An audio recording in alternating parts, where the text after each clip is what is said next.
Depuis le début, nous nous disons une chose très simple, liberté de navigation.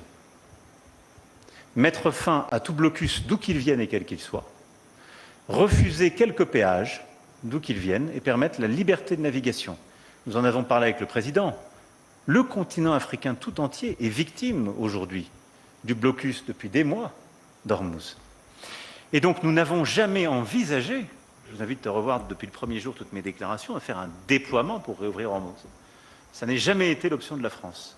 Nous avons bâti une mission ad hoc, copilotée avec les Britanniques, qui a rassemblé 50 pays et organisations internationales pour permettre, de manière concertée avec l'Iran, et en déconflictant la chose avec tous les pays de la région et les États-Unis, d'assurer, dès que les conditions le permettront, la reprise du trafic maritime et des voies à la fois des engrais, de la nourriture, du gaz, du pétrole et des marchandises. Donc, je ne sais pas qui commande quoi, mais enfin, ce qu'on commande, ce n'est pas ce que la France propose.